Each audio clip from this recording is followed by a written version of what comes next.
Espace TV, les grandes gueules, le top des GG. Au cœur donc de ces élections, on essaye de comprendre ce matin, il y a la CENI. Et ce matin, la chance, on a de commissaire, donc c'est bien Mamadou Troakaba, il est juriste. Il est commissaire donc de la CENI du Sud, il est avec nous dans ce studio. On essaie de débattre avec lui, mon cher Jacques Lewalino. Il est notre deuxième invité ce matin dans cette émission, les GG sur Radio Espace Guinée. Monsieur Kaba, bonjour. Bonjour, cher Jacques, bonjour à tous. Bonjour. Juriste, ancien commissaire de la CENI. Vous êtes arrivé à la CENI après le décès de Kébé. Et donc, pour le référendum qui a été organisé, vous n'étiez pas là comme commissaire. J'aimerais quand même qu'on commence la discussion là où tout a commencé, c'est-à-dire la question du référendum constitutionnel. Et il y a un article qui a donc votre tribune. Je voudrais qu'on en parle. Nos confrères de Mosaïque avaient titré changement de constitution. Le président peut changer la constitution, pardon. Mamadou Troakaba, le juriste, tranche. Vous êtes bien d'accord avec ces titres-là? Vous êtes bien d'accord? Vous pouvez répondre. Oui, j'attends la fin de la question. Est-ce que vous en êtes l'auteur? Oui, j'ai fait la tribune était intitulée Les grandes gueules. Débat sur la Constitution. C'est le titre que j'ai donné à ma contribution.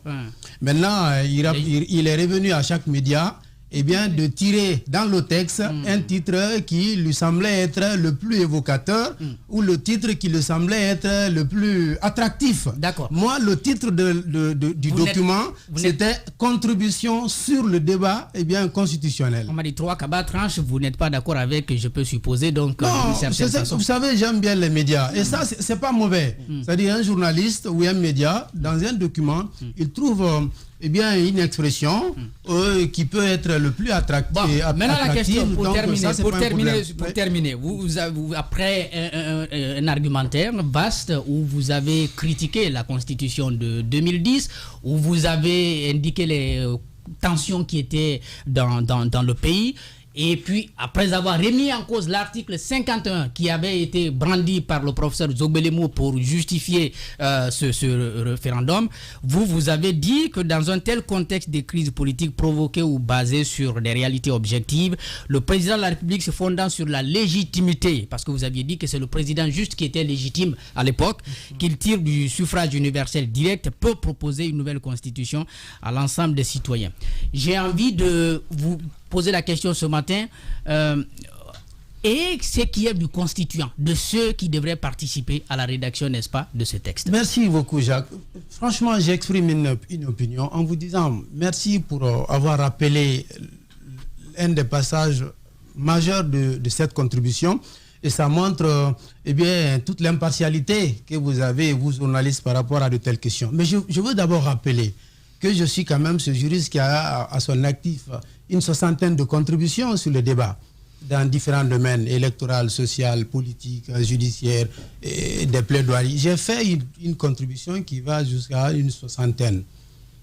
Mais bien avant ça, il y a des contributions qui étaient intitulées « Le législateur qui viole la loi ».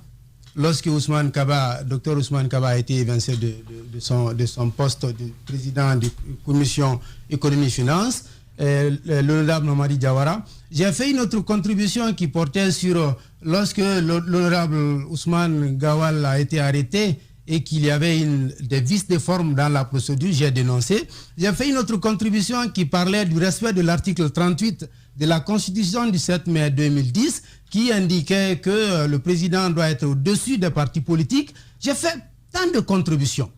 Et pour revenir à cette question, il faut rappeler deux contributions préalables. C'est celle qui parlait de la suprématie de la Constitution. Les grandes gueules. Et cette contribution disait quoi? Qu'il faut quand même reconnaître à la Constitution le fait qu'elle soit la loi suprême de l'État et que... Permettez, je vais... Vous savez, le temps est là. Je vais juste faire un rappel. Donc, je disais que cette contribution qui était titrée « La suprématie de la Constitution », c'était pour rappeler qu'on devait quand même avoir du respect pour la Constitution. Ceux qui commençaient à dire que la Constitution ne valait rien et qu'on pouvait la modifier, ça c'était une manière d'interpeller ceci, disons pour les faire comprendre que la Constitution devrait être respectée dans toutes ses dispositions. J'ai fait une autre contribution qui montrait... Non, c'est la dernière avant de revenir à la question. Si vous permettez... On dirait que vous écrivez une constitution. Il y a beaucoup de préalables. Il y a trop de préalables. Maintenant, je reviens. Là où il y a été... Là où la polémique... S'il vous plaît. Il répond. Qu'il écoute aussi la question. La question de Jacques, elle est très précise. C'est une contribution précise. Tout à fait. Maintenant, je reviens à cette contribution. Est-ce que vous reconnaissez avoir... Je reconnais, c'est ce que je veux dire. Mais il faut quand même nous donner un certain préalable. Alors, cette contribution, d'ailleurs, elle est venue un peu tardivement. Il y a des juristes qui ont brandi l'article 51. C'est là j'appréciais son introduction pour dire qu'on peut se baser sur cet article 51 pour proposer une nouvelle constitution. Dans ma contribution, j'ai évoqué 4 points essentiellement. Le premier point disait que l'article 51 ne peut pas être le fondement. Donc il faut laisser de côté parce que cet article parlait d'un projet de loi portant sur l'organisation des pouvoirs publics qui ne peut pas être assimilé à une constitution. Parce que ce projet de loi devrait être déclaré conforme à la Constitution avant qu'il ne soit proposé au référendum. Parce que le sens de la question est lié au coup d'État actuel. Parce permettez que, vous savez, si je réponds par oui ou non, nous connaissons déjà le sens de l'article. Maintenant je dis, c'était le premier point. Permettez que je donne les 4 points, Antoine. On a beaucoup de sujets à débattre. Le sens de la question, c'est est-ce que vous ne pensez pas que vous avez contribué aussi à cette situation dans laquelle nous sommes? Non, c'est justement ça le problème. Oui. Il faut différencier l'opinion des juristes ou l'analyse des juristes de l'opinion ou l'analyse des politiques. Mais quand le juriste le président à l'époque... Mais vous savez, attendez. Moi, je vais revenir sur les notions juridiques, justement. Mais le juriste cautionne le politique. Ça, vous ne pouvez pas le nier. Oui, ça peut être assez philosophique, ce que vous dites. Ce que je dis. Le premier point, c'était de balayer l'article 51. Le deuxième point, c'était de rappeler qu'il y a des faits, et c'est ce que Jacques rappelait, une crise qui est portée, soit provoquée ou réelle, une crise qui porte sur des faits réels ou qu'elle soit provoquée, de rappeler ces faits, parce que nous n'oublions pas quand même qu'à cette époque-là, l'opinion était divisée, les acteurs de la société civile étaient divisés, les acteurs politiques étaient divisés, les citoyens eux-mêmes étaient divisés. Dans un tel contexte, là je ne parle plus de la légalité, je parle plutôt de la légitimité. Ces deux notions doivent être bien cernées. Il ne faut pas confondre la légalité à la légitimité. Et vu que la légitimité, le président l'avait à l'époque, il était dans un deuxième mandat, et cette légitimité était tirée du suffrage universel qui ne peut pas être contesté. Et donc, j'ai dit dans la contribution que se basant sur la légitimité qu'il tire du suffrage universel, le président peut proposer une nouvelle constitution. Je l'ai dit. Mais vous savez, ce qui serait une absurdité juridique manifeste, l'absurdité juridique manifeste serait quoi? C'est de nier une possibilité à un président en exercice et de permettre cette possibilité à un chef de la junte. Sauf que le débat... Attendez, je veux dire que le débat n'est pas là. Vous êtes en train de noyer le débat. Non, je ne noie pas, attendez. Vous êtes en train de noyer le débat. Le débat n'est pas là. Le débat... En fait, ce que moi je voudrais dire à M. Kaba, est-ce que vous reconnaissez que dans cet article contribue à soutenir la modification constitutionnelle? Parce qu'après les partisans vous ont cité. Justement, c'est là que je dis, nous Moïse, madame, c'est là que la modification constitutionnelle. Différencier l'opinion politique de l'opinion du juriste. Ce qui est possible juridiquement peut ne pas l'être politiquement. Moi, je suis juriste. Ce que la loi, ce que la légitimité peut permettre, je ne peux pas m'empêcher de le dire. Et c'est ce que, justement, c'est ce qui était la conclusion de cette tribune-là, en disant qu'il ne faut pas penser que la démocratie que nous envions doit être le fait des seuls textes. Il faut de la pratique. Oui, mais là, vous oubliez que le président Alassane Ouattara a proposé une nouvelle constitution. Non, mais attends, on va pas d'accord, maintenant la question. Non, mais c'est pour dire qu'il faut éviter de coller aux juristes. Non, monsieur Kaba, reconnaissons qu'en Guinée, il y a des juristes quand même qui endossent quand même cette jaquette-là de légitimité, de légalité. Oui, mais justement, vous savez, à l'époque, madame, si vous permettez que je finisse, vous allez prendre la parole. Vous oubliez que dans la constitution qui a été dissoute, vous parlez de respect des textes, n'est-ce pas? Il y a cette constitution qui était là, dans laquelle il y avait ces intangibilités constitutionnelles. Il y a des juristes qui se sont permis justement de venir mettre à l'eau tout cela pour dire que c'est possible. Justement, par rapport à ces intangibilités. Mais ma contribution aussi, c'était un autre point. Le troisième point, c'était de dire que la Constitution du 7 mai 2010 contient des intangibilités, parmi lesquelles le nombre et la durée du mandat présidentiel. Et j'ai fait une interpellation pour dire, attention, au moment où certains disaient que c'était un faux débat, troisième mandat, faux ou vrai débat, j'ai fait une autre tribune pour dire, attention, s'il est impossible de toucher la durée et le nombre de mandats à travers une révision constitutionnelle, mais n'oubliez pas que la proposition d'une nouvelle constitution peut être un autre débat. Et que c'est maintenant que nous devons faire attention. Lisez, revoyez il y avait également le débat il y a une autre contribution. Avec les textes supranationaux. Vous savez ce qui a irrité les textes supranationaux. Oui. Les textes supranationaux disaient que le temps qui restait pour le président de la République de quitter la magistrature suprême, 6 mois, ne lui permettait pas d'aller justement à ce référendum. Et l'autre chose, et je ramène la question que je posais au départ, le constituant originel, ceux qui devraient participer à la rédaction, d'autres juristes ont dit qu'il devrait être connu. Pourquoi vous n'avez pas amené vos réflexions jusqu'à ce niveau? Est-ce que c'était fait délibérément ou bien ce débat-là ne vous intéressait pas? Non, mais si, ce débat m'intéressait. Mais toujours est-il que il faut qu'on soit capable de dissocier l'analyse du juriste que je suis. Non, mais pourquoi vous ne l'avez pas fait? Justement, c'est ce que je dis. Le fait que dans la même tribune, j'ai évoqué d'abord que l'article 51 ne peut pas être une base légale pour proposer une nouvelle constitution. Ça, c'était du point de la légalité. Le fait que j'ai proposé dans la même tribune que la révision constitutionnelle ne pouvait pas permettre de déverrouiller ce nombre de mandats et cette tout ça on a compris. Mais le débat ne se limitait pas là. Ça allait devant. Mais je disais une chose. Qui rédige la constitution et puis le délai de 6 mois qui ne nous permettait pas d'aller à ce référendum. En tant que juriste, vous auriez pu, n'est-ce pas, à partir d'une autre réflexion. Vous savez, moi je ne fais pas mes contributions. Le problème est que je ne fais pas mes contributions pour qu'elles plaisent à certains. Non, mais c'est pour aider l'opinion. C'est pour aider l'opinion à décider. J'aide l'opinion en disant que si légalement on ne peut pas se fonder sur la constitution du 7 mai pour proposer une nouvelle constitution. Mais attention, la légitimité que le président tire du suffrage universel peut lui permettre de proposer une nouvelle constitution. Je l'ai dit et je l'assume. Mamadi, vous savez, la question de troisième... On a que 10 minutes, les gars. Je vais revenir sur ce aspect, si vous permettez. Évitez encore une fois.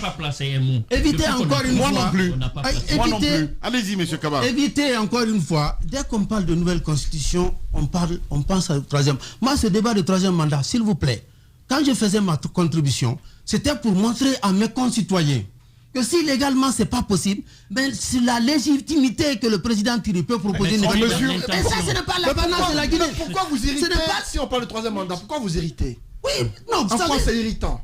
Et parce qu'ils ont continué. Vous savez, non, je ne suis pas. Moi, je ne suis pas irrité. Monsieur Kaba, je peux en placer une aussi. Alors, vous parlez de légitimité.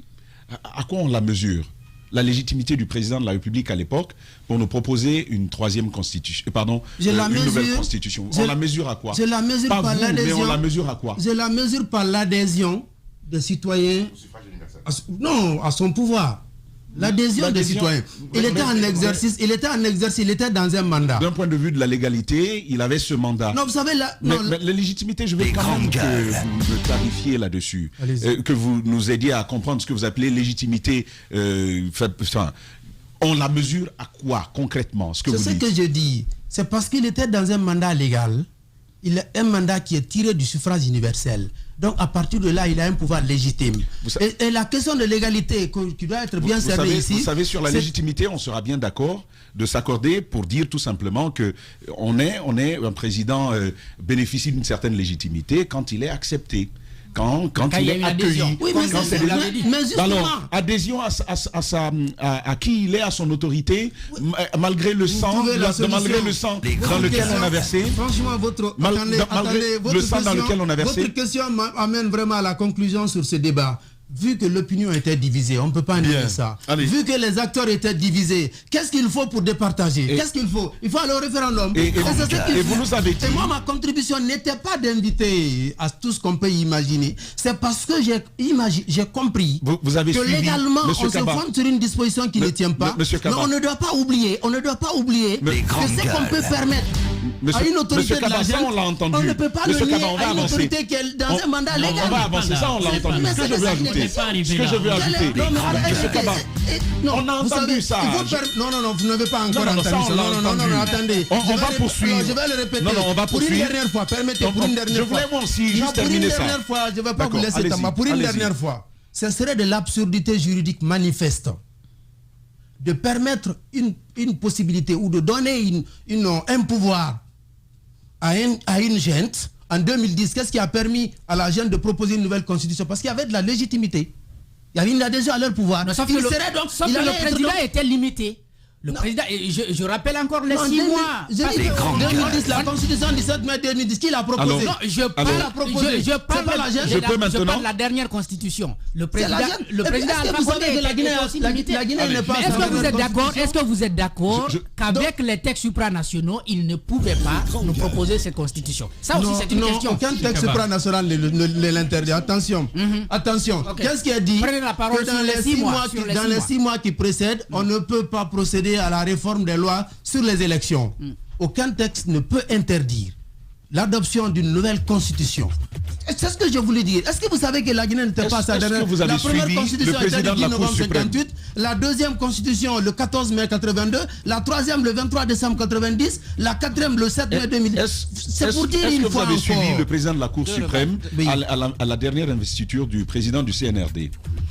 Vu que vous évoquez la question de la légitimité, on aurait pu le ressentir dans les urnes, mais le président de la Cour suprême à l'investiture du président Mamadi Doumbouya est revenu sur le fait que les élections qui ont conduit à l'adoption de la nouvelle constitution et même à l'élection du président Alpha Condé pour un 3e mandat étaient des élections qui n'étaient pas qui étaient biaisées.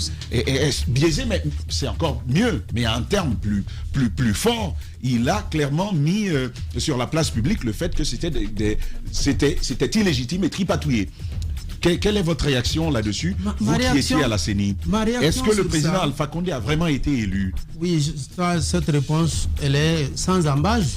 Oui, il a gagné, il a été élu. Maintenant, je reviens sur ce qui a été dit par le président de la Cour suprême. Pour que j'ai du respect, il faut quand même dire que cette élection du 18 octobre 2017, d'ailleurs, ça fait 1 an aujourd'hui.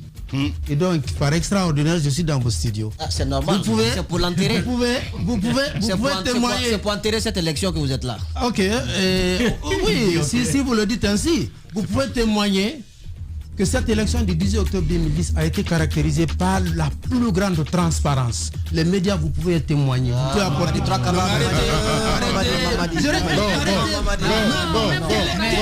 Arrêtez. Au moins il a su. Il y a tellement de choses à dire sur cette élection.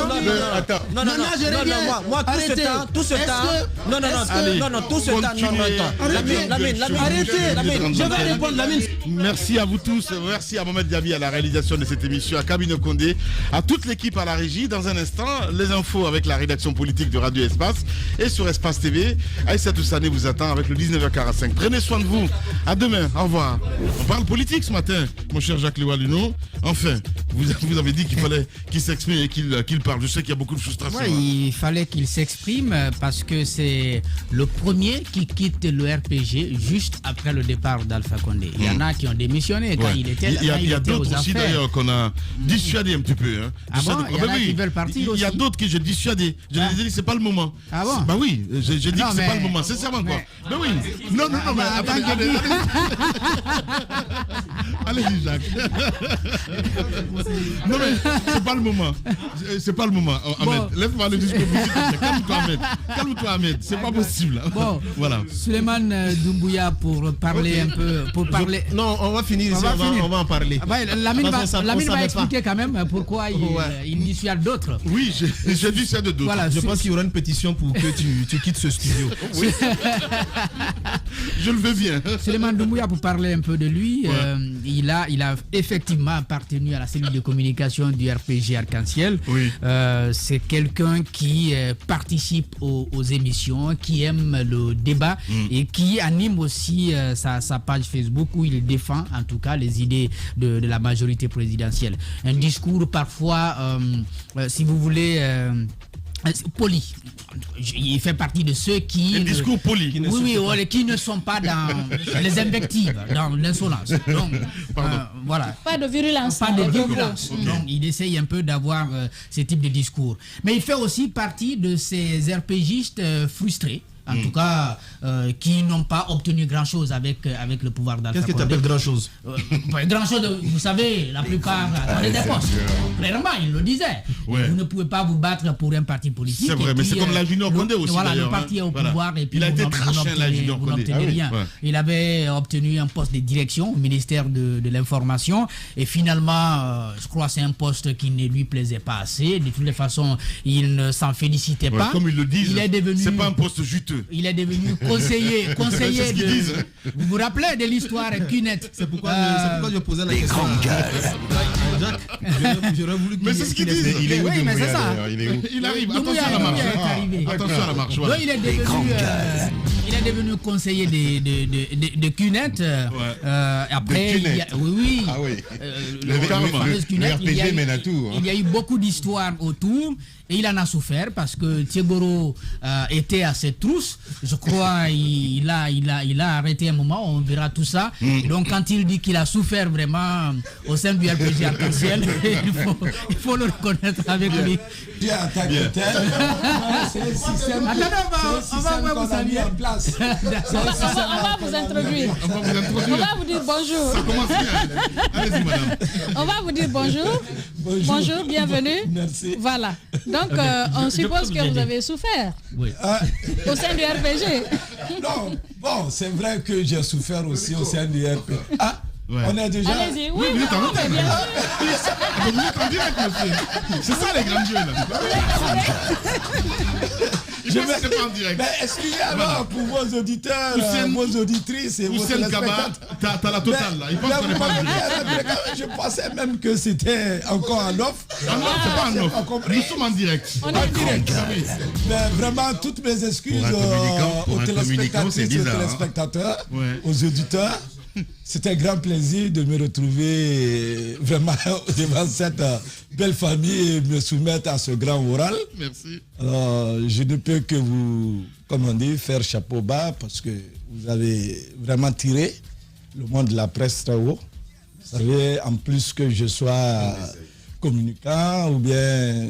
Enfin, je fais un peu dans la stratégie de communication de mon parti. Mais aujourd'hui, par la force des choses, je me retrouve aussi comme technicien ou bien personnalité ou bien autorité administrative au ministère de l'Information et de la Communication. Bien. J'ai été directeur national des services de communication et il y a un poste tout neuf qui a été créé, appelé conseiller chargé de la réforme et du développement des médias et de la publicité. Donc c'est vous. Donc... Pour la forme.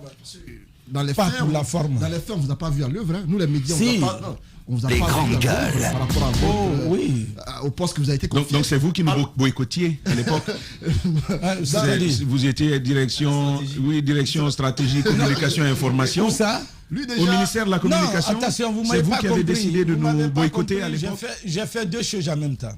Okay. J'ai dit, en plus que j'étais dans les stratégies en matière de communication pour le parti, après je me suis retrouvé, quand j'ai été chassé, bien sûr, vous savez comment cette haute histoire, parce qu'avec les guerres de clans dans lesquelles je suis tombé, moi-même, mes anciens mentors après qui se sont retournés contre moi, et c'était le cercle de pouvoir le plus fort. Je ne vais pas parler de clan. Non. J'ai été persécuté, j'ai été mis de côté. Et après, je me suis retrouvé comme autorité administrative.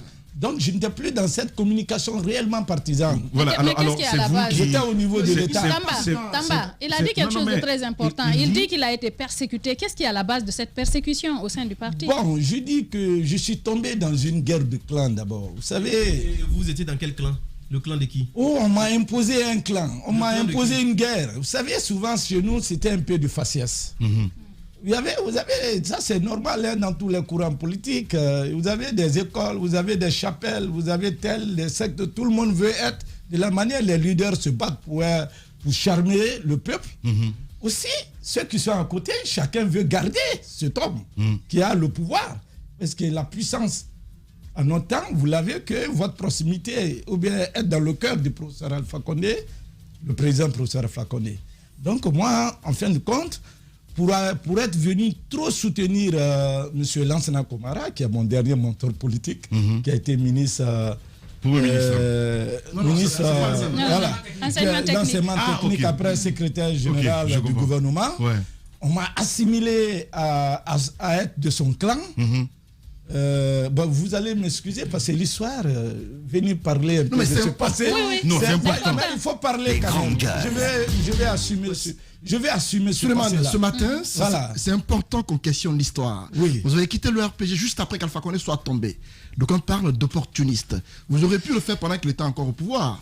Mais vous quittez pendant que l'homme est en détention. Comment est-ce qu'on peut qualifier cela? Et en plus, quand on fait recours à l'histoire, dites-nous clairement pourquoi est-ce qu'on vous a mis au ministère de la Communication et vous étiez relié au dernier plan. Vous n'étiez pas considéré dans... Vous l'avez dit vous-même, on vous a ségrégué. Qu'est-ce qu'on vous a reproché à l'époque? Bon, c'est un faisceau de problèmes. Vous savez, quand on veut tuer son chien, on l'accuse de rage. Moi, je dis très bien que je me suis retrouvé au cœur d'une guerre de clans et puis j'ai commis quelques erreurs parce qu'après j'ai fait l'introspection. J'ai trouvé que c'est quelque chose, je ne cloisonnais pas mes relations. J'ai cru que c'était une famille, vraiment. Je reconnais cette expression. Voilà, cloisonner il fallait cloisonner. Quand vous êtes sur la ligne, par exemple, du docteur Diané, il ne faut pas que les Saloum Cissé, les Adjanantou, les Komara, le sachent. Non, c'est-à-dire quand vous prenez ces derniers bords, ces différents bords, vous les touchez. Parfois, on dit que le petit là, il est partout, il n'est pas avec nous. Vous savez, c'était le mot. Moi, je me souviens d'un fait banal que j'ai trouvé. Mais c'est après que je me suis rendu compte de la gravité de ce que j'avais fait.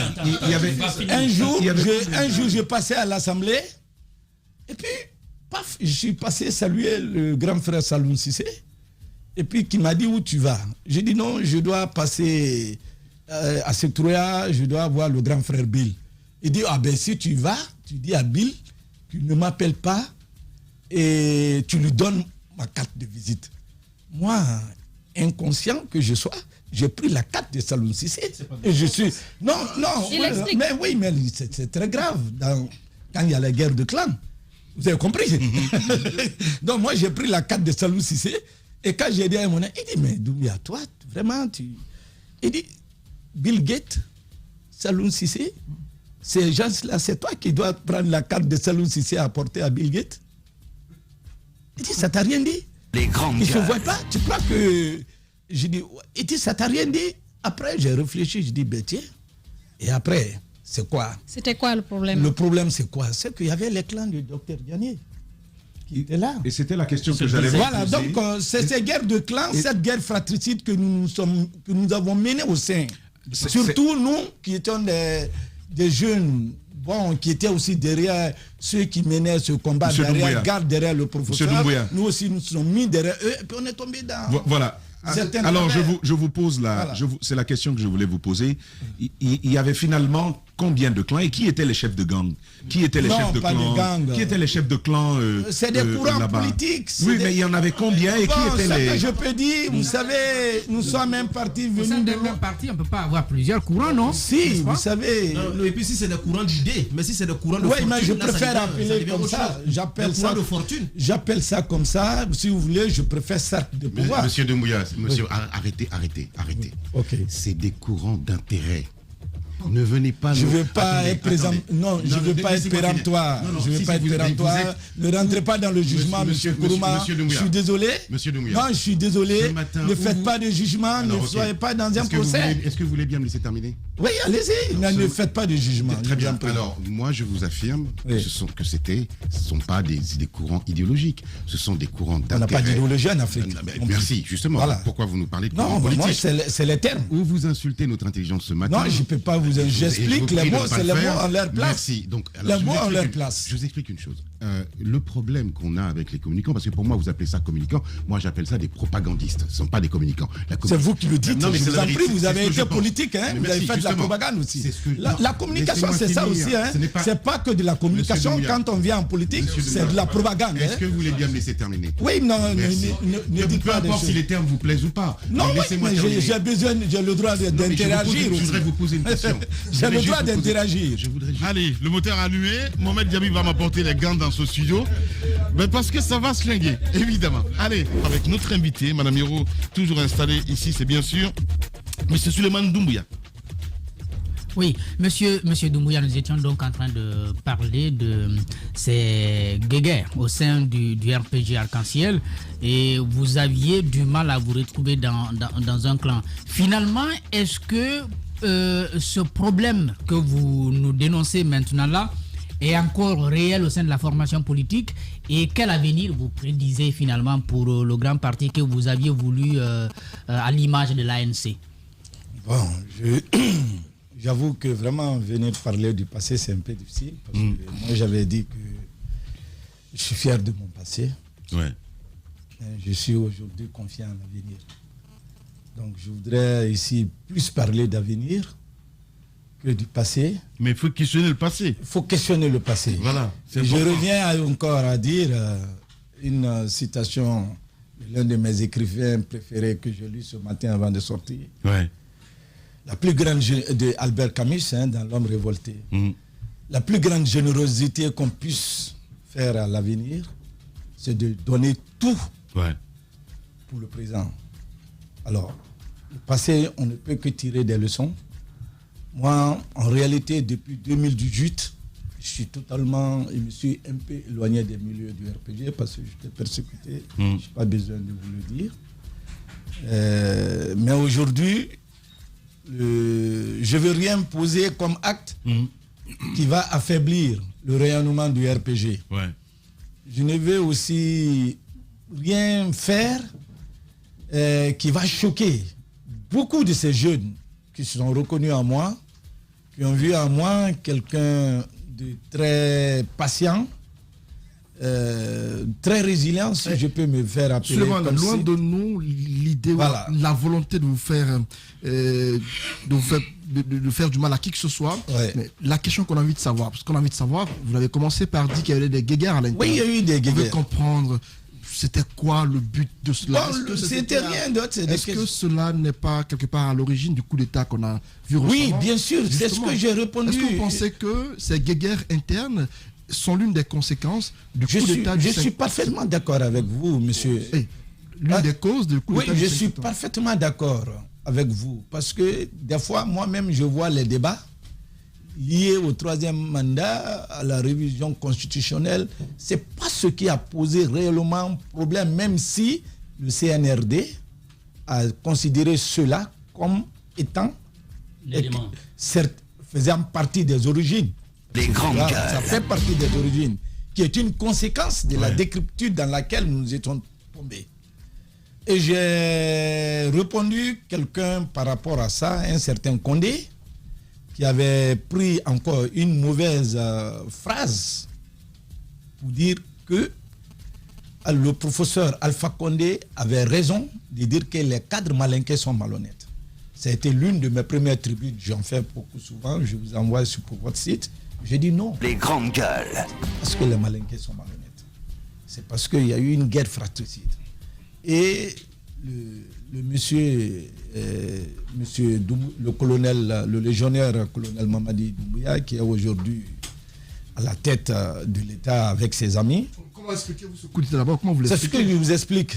C'est les guerres de clans. Okay. Quand le clan le plus puissant, je vais l'appeler comme ça pour que mon frère Kourouma aussi soit bien d'accord avec moi, a fini d'écraser tous les autres au niveau civil. C'est qui au sein du clan? C'est le clan docteur. Je regrette de dire son nom, mais on ne peut pas éviter aussi. Alors, et qui d'autre?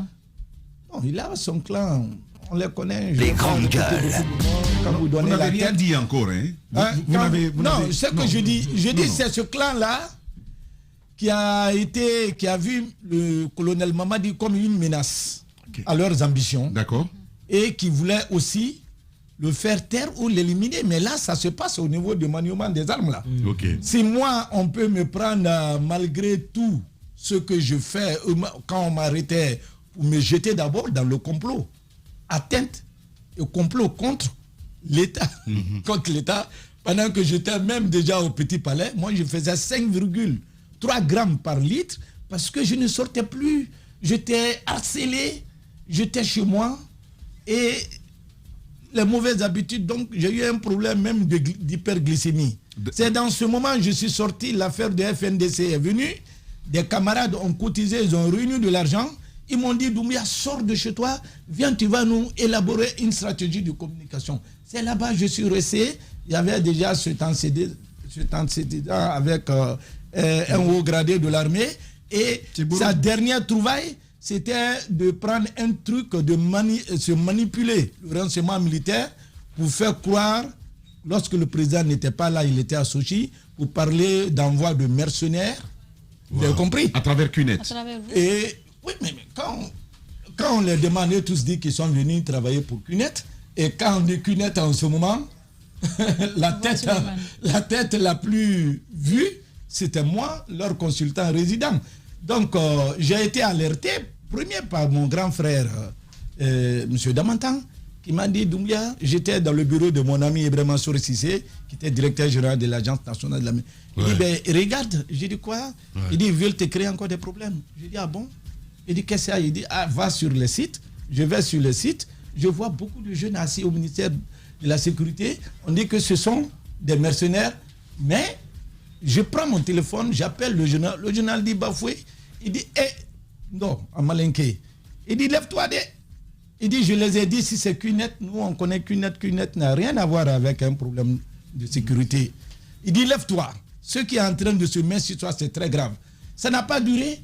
C'est mon ministre Amara Somparé qui m'appelle par l'entremise de mon successeur, le jeune Cheikh Tidiane Diallo. Vous avez compris? Il dit, où tu es? J'ai dit, je suis au Petit Palais. Bon. J'ai compris après que l'appel se passait dans le bureau du Premier ministre, M. Kassouri. Et après, dès qu'ils ont parlé, je ne sais pas, je pense que ça m'a beaucoup aidé, hein. Et j'étais allé là-bas pour élaborer une stratégie de communication pour des amis qui avaient fait des quêtes pour pouvoir répondre à l'OFNDC. Les grandes gueules. Vous avez compris? Et après quelques minutes, c'est le grand frère, Mamadi Kourouma Morgan, qui était, M. Koné avait eu des problèmes. Jeune à la DPJ. Il y avait l'affaire de Badra Koné.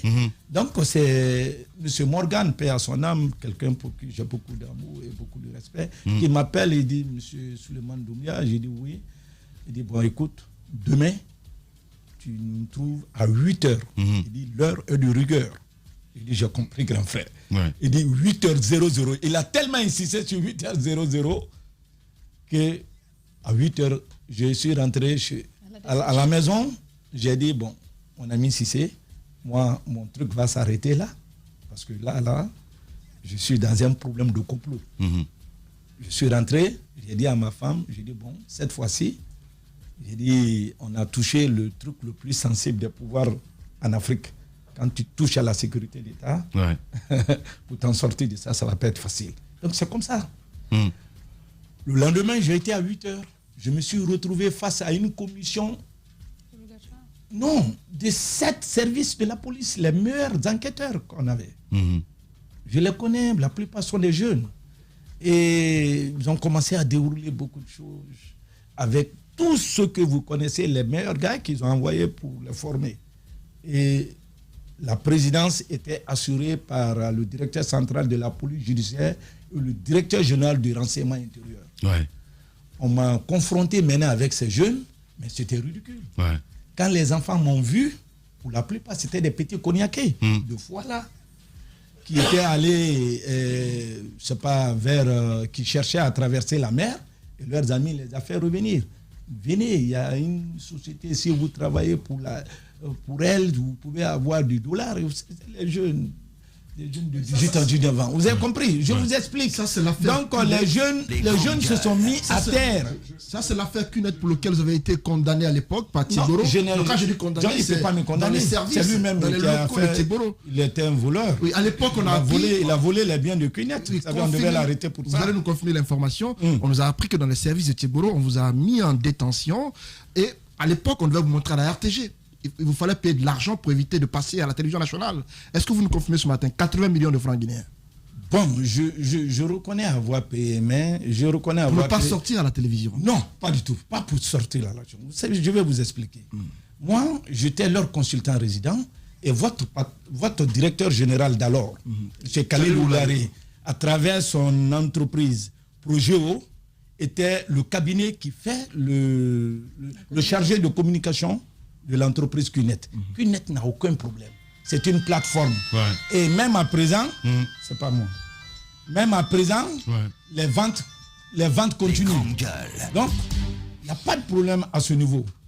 Mais j'avais atteint un tel niveau de relations gouvernementales quand j'ai pu réunir dans une salle 90 officiers de police judiciaire de mon pays, 45 de la police nationale, dont les noms ont été donnés par le ministère de la Sécurité, et 45 donnés par le haut commandement, à travers le directeur ordonné par le général Baldé, au directeur national des écoles de gendarmerie, et que Cunette a envoyé son avocat et des cadres pour avoir une table ronde avec ces grands officiers. Et la réunion a été présidée par un colonel de la gendarmerie. Quand les gens ont été, ils ont dit, M. Doumbouya, malgré que nous sommes en Côte d'Ivoire où nous avons commencé notre activité à travers un jeune, Amaral Fofana, qui est aujourd'hui. Vous avez compris? Donc, ils ont envoyé leurs marchandises de plus de 700 000. C'est ce que Tiboro a pris. Quand il a pris, c'était plus de 700 000 $ que Tiboro a pris. Ce qu'il avait saisi dans les mains des jeunes. Ouais. Alors, ils m'ont demandé qu'est-ce qu'il veut. En fin de compte, de négocier en négociation de 120 millions, on s'est arrêté à 80 millions. Et les 80 millions, ils m'ont dit, ben, écoute, si c'est ce qu'ils veulent, il faut les payer. On a payé. Et le deal, c'était quoi? Bon, écoute, comme Tiboro avait déjà ça, on va envoyer vos hommes. Et c'est eux-mêmes qui ont été les premiers. On vous a accusé d'escroquerie, mais il n'y a pas de victime. En résumé, qu'est-ce que vous retenez de Tiboro? En résumé. Bon, ce que je veux dire, depuis un moment, je suis un peu dans la repentance. Je cherche la rédemption. Tiboro est une anomalie. C'est une anomalie qui a été dans un système pour lequel moi, je pouvais perdre ma vie. Non, mais je comprends ce qu'il dit. Hein. Vous avez compris, c'est une anomalie. Ce qu'il dit parce que... Moi, j'ai été arrêté avec près de 1700 jeunes. Ouais. J'ai fait libérer la plupart. Les derniers, c'était un groupe. J'ai fait tout pour ne pas aussi sortir avant eux. Après, il y a 4 qui étaient restés en prison, 5 qui étaient... l'autre, parce que l'activité se fait pas déjà. Je dis des choses. Ce que je vais ajouter, il y a des enfants qui ont fait 14 mois. Vous avez fait 14 mois de prison. Ils ont fait 14 mois de prison pour accusation, je ne sais pas, de 3 milliards ou autres. C'est Charles Ourad qui les a libérés. D'accord. Vous avez compris? Moi, je côtoyais l'injustice. Monsieur Doumbouya, s'il vous plaît, il faut qu'on interchange un peu parce que vous avez déjà lâché pas mal de choses que nous souhaitons creuser. Premièrement, vous avez parlé de Doumbouya, vous avez expliqué que le clan Diané a vu que ses intérêts étaient menacés par Doumbouya. Alors, Doumbouya rentre au pays, c'est par voie naturellement du ministère de la Défense, il arrive, on lui confie des responsabilités. À quel moment est-ce qu'il devient une menace pour ce clan-là? Moi, je veux que vous nous creusiez un peu cela. Et puis tout à l'heure, vous avez dit, je suis dans la repentance, je cherche la rédemption. Oui. Vous êtes perdu, qu'est-ce que vous avez fait? Je ne suis pas perdu. La repentance par rapport à quoi? Mais commencez avec la première. Voilà, la repentance, si vous me laissez. Commencez avec la première. Voilà, la première question. Sur Doumbouya, à quel moment il devient une menace pour Tiani? Doumbouya devient une menace lorsque on sent que certainement le président a des petits problèmes. Vous avez compris? Oui, suivez-moi. Oui. Des petits problèmes parce que le président Alpha Condé, et si moi j'ai échappé un peu, c'est parce que Alpha Condé était accessible. Vous avez compris? Il est arrivé après l'affaire du 3e mandat. Alpha Condé, le président Alpha Condé n'était plus accessible. Il n'était accessible que par quelques gars. Et ces personnes-là, Diané était le chef de file. Il y avait un besoin de contrôler l'homme qui était le pouvoir. Et après, il y a d'autres choses derrière. Maintenant, le président qui a fait des choses, c'est-à-dire qu'il a mêlé de l'opérationnel à la présidence. Et même dans le conseil, la recommandation du secteur de sécurité, on lui a demandé de détacher tout ce qui est opérationnel de la présidence. La présidence est une superstructure, même gouvernementale. Et là, même toute l'administration en a souffert. Et je voulais venir un peu parler d'avenir. Voilà, ce sont ces conseils que je voulais donner. Vous avez compris. Donc, du fait que les forces spéciales avaient été créées, parce qu'au départ, c'était le général Idi Amin, avec les attentats de Grand Bassam. Moi-même, en tant que directeur national, j'ai participé à la première réunion de mise en place de la commission interministérielle. C'est-à-dire le général Idi Amin, ce que j'ai compris, voulait mettre une cellule antiterroriste. Cette cellule antiterroriste, dans les faits, c'est le colonel Tibro qui s'en occupait. En termes de terroristes, c'était lui.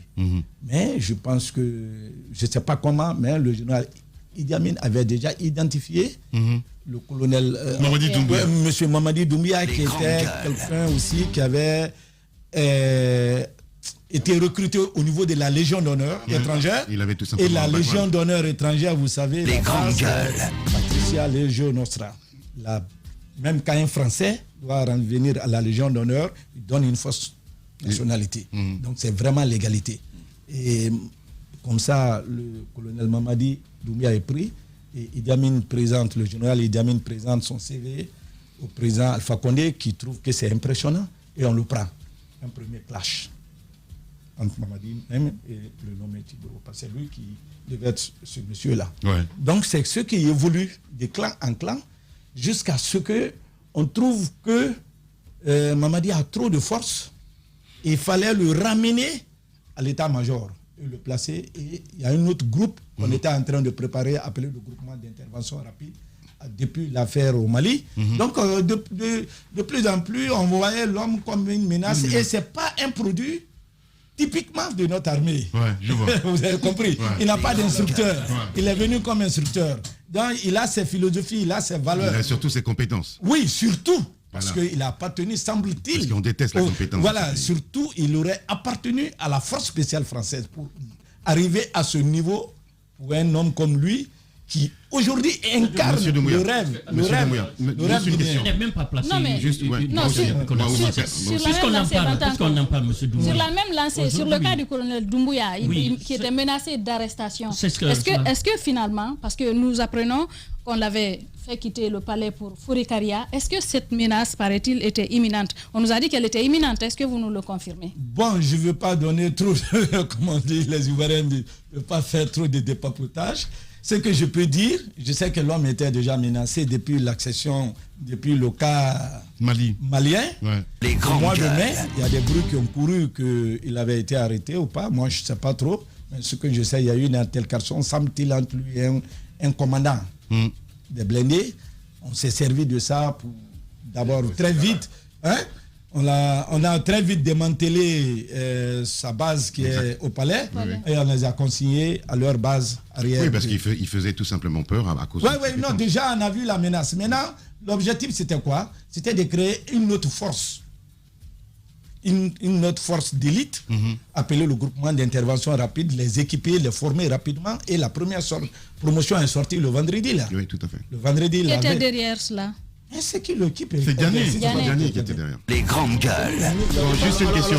Excuse-moi, Ahmed.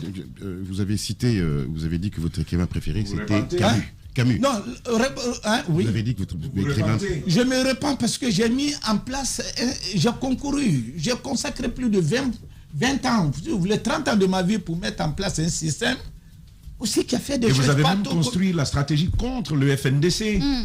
Est-ce que c'est de cela précisément? Non, pas seulement ça. Parce moi, je me suis pas mal de morts dans ce parcours-là. Oui, les morts aussi, pour tout ça. Vous savez, quand vous soutenez quelqu'un aveuglement et inconditionnel, j'ai soutenu, je vous le dis. Voilà pourquoi je dis que je ne vais pas me dédouaner. Je vais être honnête avec moi. Et même, j'ai fait des sorties sur le général Boureman. J'avoue qu'après, quand j'ai lu l'une des déclarations de la Cellou Dalé, j'ai trouvé que je n'étais pas encore suffisamment à même d'être ce que je devais être. Parce qu'il y avait un peu de règlement de compte dans mon écrit. Parce que je savais que le général Boureman, qui est un grand frère, parce que nous sommes tous des cancans, était de ce clan. Et vous avez compris. Donc il faut qu'on dise, il faut que les Guinéens acceptent ça. Vous avez compris. Ma démarche, on n'a qu'à oublier tout, de penser à notre avenir. L'avenir, c'est nos enfants. L'avenir, c'est avec aujourd'hui le CND qui veut rassembler les Guinéens. Les Guinéens sont divisés. Nous sommes tous dans nos bulles communautaires. Il faut que nous les cassons.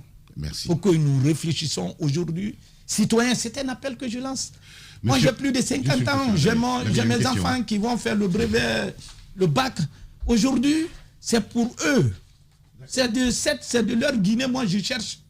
Je ne peux pas dire que ma vie est finie à plus de 50 ans encore. C'est vraiment la jeunesse de la vieillesse. Je pense que je peux apporter encore quelque chose. Mais ma préoccupation est que nous ayons une Guinée. Et quand j'ai suivi, vous me permettez, j'ai suivi encore le président du PDN, M. Lansana Kouyaté. Pourtant, j'avais déjà écouté ce discours. Il a parlé de la Somalie. Je savais que la Somalie était une seule ethnie, une seule religion. Mais tellement que j'avais une mauvaise... Je regardais très mal, j'écoutais très mal. Il a dit une chose. Il dit, les Américains, il n'y a pas... Là-bas, on ne parle même pas d'ethnie. On parle de plusieurs nationalités qui ont constitué... qui cohabitent. Il y a plusieurs religions. Il dit, mais ils font l'effort d'être... Ils font l'effort d'être derrière une seule chose, c'est le drapeau. Et si vous me permettez, je vais rajouter ça. Pardon, je rajoute ce dernier mot. Je place ce dernier mot. Les grandes gueules. Non, je place le dernier mot et puis tu me poses la question. Il voulait savoir si vous avez été acteur de la division ethnique, la question de Tamba. Oui, mais d'une manière ou d'une autre, nous sommes tous retrouvés dans cette affaire de division. Quand vous mettez des partis qui sont assis sur des bases ethniques, chacun fait de son... Bien, monsieur Doumbouya, vous êtes dans la repentance, vous êtes dans la repentance, c'est très bien, parce que ce sont des mots très forts en religion, la repentance, etc. Vous avez cité tout à l'heure Camus en disant que c'était votre écrivain préféré. Camus, je vais le citer, dit « La bêtise insiste toujours ». Donc, quel est aujourd'hui, puisque vous voulez parler de l'avenir du RPG, l'avenir de la Guinée, quel est aujourd'hui le conseil que vous donneriez à des jeunes qui veulent rentrer en politique, qui veulent participer à la vie de la nation pour ne pas commettre ou reproduire les erreurs dont vous vous amendez aujourd'hui? Oui, mais je pense que ça peut être son dernier mot. Mais moi, je voulais savoir, est-ce que à un moment ou à un autre au sein du RPG, vous avez senti que Diané voulait le pouvoir, comme on l'a entendu dehors, puisqu'on nous dit Doumbouya est devenu une menace parce qu'il pouvait empêcher Diané de prendre le pouvoir. Évidemment. Bon, il y a beaucoup de choses qui se disent. Il y a beaucoup de choses qui se disent. Moi, je n'ai pas de preuves. Bon, en réalité, depuis 2018, j'étais vraiment loin des milieux du RPG, pour ceux qui me tracent. J'étais un homme reclus. Pratiquement, si ce n'est pas mon ami Torres, que je voyais quelquefois, le maire de Matoto, et mon ami Ibrahima Souri Sissé, qui était le directeur général de l'Agence nationale de la microfinance. J'étais vraiment reclus, mais j'ai appris que le président a une maladie, une pathologie chronique qui a été décelée tout dernièrement en Turquie et que le problème même pronostic vitales seraient plus ou moins engagées ou on ne lui donnerait pas assez. C'est un cancer d'estomac à Safourla, je ne sais pas, mais ce que j'ai dit, je raconte ce qui se dit, et c'est comme ça que le docteur a été appelé, et le docteur toujours persistait sur le nom de Mamadi qui ne serait pas suffisamment dans les rangs. Alors, allions-nous assister qu'un jeune aussi valide, une telle valeur, une telle fierté nationale, soit anéantie. Moi, j'ai été anéanti. Je n'avais plus droit de citer. J'ai été persécuté à tout. L'avenue du RPG. Voilà. Je ne vais pas trop me prononcer sur l'avenue du RPG. Je vais parler de la Guinée. Je voudrais bien que le CNRD, qui a dans son sigle 2 valeurs, mais que je considère que la plus grande valeur, c'est le rassemblement. Ce pays a besoin de se rassembler. Sincèrement, on peut construire des immeubles, on peut construire des barrages. Mais si cette valeur rassemblement que je considère comme le plus grand pilier des 5 valeurs du CNRD, si nous ne nous donnons pas la priorité au rassemblement, tout ce qu'on va faire va s'écrouler un jour. Et c'est ce que je veux lancer ici comme appel, que nous travaillons tous, que nous nous remettons en cause. Et ce que je répète encore, je dis le président du PDN, le président Lansana Kouyaté, il a dit les Américains, ils sont tous derrière une seule chose, c'est le drapeau. Leur drapeau. Et aussi, quand j'ai regardé, parce que je regarde souvent Internet, je suis tombé sur une émission, streaming de TV5, j'ai vu Moussa Moïse. Je ne sais pas si vous avez l'émission là. Effectivement, oui. Nous l'avons. Et il faut vraiment analyser pour comprendre. Ouais. Ceux qui sont morts, ce n'est pas le nom des petits malinqués que j'ai vus là-bas. C'est un bar dont le grand frère allait même s'informer au cimetière. Ou bien, c'est un jeune bar, c'est un jeune Bangoura, ou bien Souma. C'est la Guinée. Vous avez compris. Ils sont morts aussi. Bien. Pour le drapeau. Il faudrait que, c'est parle que je vais lancer, la première des réconciliations est que si maintenant c'est la valse des manifestations des différentes associations de victimes, il faudrait bien aussi que le CNRD veuille, parce que c'est les plaies les plus récentes, ces jeunes qui sont morts croyant défendre le drapeau national, le 5, il faut qu'on redonne, parce que j'ai appris que les familles n'ont pas aussi reçu leur corps, il faut qu'on leur remette leur corps. Alors s'ils ont été ensevelis quelque part, que ce soit clairement identifié, qu'ils aillent faire leur deuil, et que tout cela soit repensé pour qu'on trouve un cadre approprié où chacun viendra faire son deuil. Et parce que ce n'est pas que les gens qui sont seulement... Moi, j'ai même dit ça à un ami, Hamza. J'ai dit, c'est vrai, c'est que je ne comprends pas. Moi, je lisais beaucoup.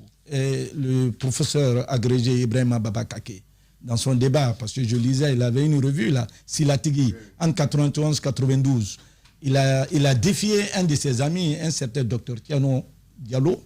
Il dit, je le dis à haute intelligible voix, au Cambouaro, le nombre de pensionnaires et en nombre et en qualité de la communauté malinké est la plus nombreuse en nombre, mais aussi en nombre de qualité des personnes, parce qu'une mort, un âme est égal à un âme, mais par rapport à leur statut social, les grandes gueules. Mais on a l'impression que Cambouaro, c'est seulement contre une communauté. C'est ce qu'il faut. Il faut changer les paradigmes. Vous avez compris? Il faut changer les paradigmes. Merci beaucoup. Voilà, c'est toute la Guinée. Et il n'y a pas que Cambouaro. Vous avez aussi 4 jouets. Vous avez des gens qui ont été froidement aussi. Merci. En Guinée, c'est le bourreau, victime bourreau. Et celui d'aller a dit, il faut qu'on sorte de la vendetta parce que c'est un cycle. Aujourd'hui, mon problème est qu'on arrête ce que... Vous citez beaucoup. Oui, je les lis maintenant, je ne suis plus... Je les lis beaucoup. Vous citez beaucoup Selou. Est-ce que Doumbouya, parce que Selou l'a dit hier, qui est un cadre du RPG, un ancien cadre qu'il a approché, comme quoi il voudrait venir à l'UFDJ. Est-ce que c'est vous, Doumbouya? Est-ce que vous seriez prêt à adhérer à l'UFDJ? Non, écoutez, si je dis que je sors... Vous n'êtes plus du RPG. Non, suivez-moi. Si je dis que je mets... C'est une question précise. Non, c'est dit... Aujourd'hui, tu as déjà posé le problème. C'est-à-dire que pourquoi citer l'âge? Parce que face au système que moi j'ai soutenu. Vous n'avez pas répondu à la question. Non, je n'ai pas un problème d'abord. Est-ce que vous seriez prêt à appartenir à ce parti politique? Je dis aujourd'hui, les partis politiques ont des problèmes en Guinée. J'ai fait. Vous n'avez pas répondu à la question. Bon, alors, je dis à l'instant non. À l'instant. Oui. C'est qu'il n'est pas exclu. Bon, parce qu'en politique, il ne faut jamais dire non. Jamais dit jamais. Les grandes Voilà. Est-ce que tu comprends? Est-ce que tu comprends, Lamine? Non, je ne suis pas avec eux. J'adore les politiques. Vous avez compris, je ne suis pas avec l'UFDG. Je vous le dis à haute Vous pourriez être avec eux. Mais si vous pourriez être. Vous voulez que je les stigmatise. Parce que vous l'avez fait par le passé. Doumbouya, tu es vraiment un pur politique. Moi, j'admire ça. J'ai toujours dit. Je ne suis pas avec eux. Je dénonce même la phase dans laquelle les partis politiques se trouvent. Je pense qu'on doit faire un petit travail encore pour les sortir de ces problèmes. Non, mais moi j'adore les politiques parce que tu vois, les journalistes ne comprendront jamais ça. Tu es en pleine opération de sélection. Vous étiez là-bas. Oui, non, mais je te dis, tu es en pleine. Attends, tu es en pleine opération. Vous avez suivi cette dernière mobilisation, du RPG, cette dernière rencontre du RPG où ils disent que. Je dis, j'étais venu plus pour parler de CNRD. Vous me ramenez au RPG. Le RPG, je ne veux rien faire dans ma vie qui pourra les gêner, qui pourra toucher au rayonnement. Il n'y a plus rien là-bas. Non, je dis, je ne veux rien faire qui pourra les empêcher dans leur rayonnement. On a vu cette rencontre jeudi dernier, je crois, de ces caciques quand même, de ces grandes personnalités du RPG qui se sont mobilisées. Ils disent vouloir remobiliser les troupes. Est-ce que vous y croyez? Pour la succession du président Alpha Condé? La succession du président Alpha Condé va être difficile parce que tous nos grands symboles pendant ces 11 ans sont tombés. On les a fait tomber. Partout, nos grands symboles, que ce soit à Dianantou, ils sont nombreux. Ceux qui ont mené, vous allez à Kanka, il y avait un homme qui était puissant là-bas. Là. Allez savoir dans quel état il est aujourd'hui. Je prends par exemple le député Barou, pour ceux qui le connaissent. Oui, allez à Kankan, qu'est-ce qu'il est? Quel est ça? Député de Sigiri. Allez à Sigiri. Vous avez compris? Bien. Les grands symboles que nous avons, on les a. Mais on parle de Kassori. Vous ne voyez pas quelqu'un d'autre prendre la tête du RPG? Je ne veux pas me mêler parce que déjà, ça va être leur. Parce que quand vous prenez le truc 2FOM, c'est-à-dire force, faiblesse, atout, opportunité. Vous avez compris, menace, opportunité, pardon. Il y a des choses qui peuvent être la force. Je ne vais pas rentrer dans ces analyses ici. Ce que je sais, moi, j'ai consacré une bonne partie de ma vie et je pense que c'est le professeur qui a incarné mon idéal et mes rêves. Mais j'ai dit, en âme et conscience, avec ce que j'ai fini par comprendre aujourd'hui. Non, mais c'est dire que nous sommes tous dans. Pour dire que vous êtes tous dans un parti là, c'est le fauteuil, non? C'est une personne. Il faut que celui qui doit occuper ce fauteuil-là. Pas une seule personne, normalement. La relève, il faut y penser. Attends, s'il n'y a pas de leadership. Vous avez vu une religion où il n'y a pas de prophète?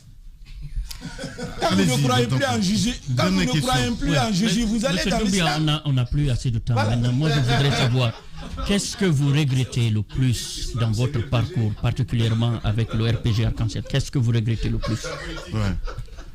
Bon, ce que je regrettais de plus, c'est de ne pas avoir été compris, sincèrement. Parce que, vous savez, même quand la jeunesse s'est élevée un moment pour fermer le siège du parti, si vous avez souvenance, j'ai été l'un des rares, pour ne pas dire le seul, à dénoncer, à les soutenir dans ce qu'ils ont fait. Bon, si très vite en ce moment, l'alerte avait été comprise, on ne serait pas là aujourd'hui. Mais depuis cette interview, Lamine, si vous permettez, depuis cette interview, moi, il y a une question qui n'a pas cessé de revenir. Pourquoi on vous a combattu? Parce qu'on voit tous ceux qui avaient quand même une position forte au sein du parti. Vous n'étiez pas forcément de pourquoi vous... Vous n'avez pas été responsable du parti. Voilà, mais pourquoi on vous a combattu finalement? Tout ce que vous dites. Mais c'est ce que je ne comprends pas. Sinon, les Tierno Mandjou Bari Angola ont démissionné. Il est membre du BPN. On n'en parle pas assez. Le jeune Ali Nabé, je me permets de son nom parce qu'il a quitté. Il a été député... pas n'importe lequel, c'était une figure de proue. Il est aujourd'hui à un bon poste aussi. Il a clairement démissionné. Moi qui étais déjà même mis à l'écart, Je viens pour dire, bon, écoutez, moi aussi, je mets une pause, je vais m'occuper d'autres choses, je vais attaquer d'autres challenges. Bien. On trouve que ça fait du buzz. Merci. Je voudrais bien qu'on me laisse reprendre ma vie. J'ai d'autres challenges. On a le CNRD qui est là. Je ne fais pas pour avoir un poste. Mais je pense qu'on a besoin de sortir notre pays de cette ornière.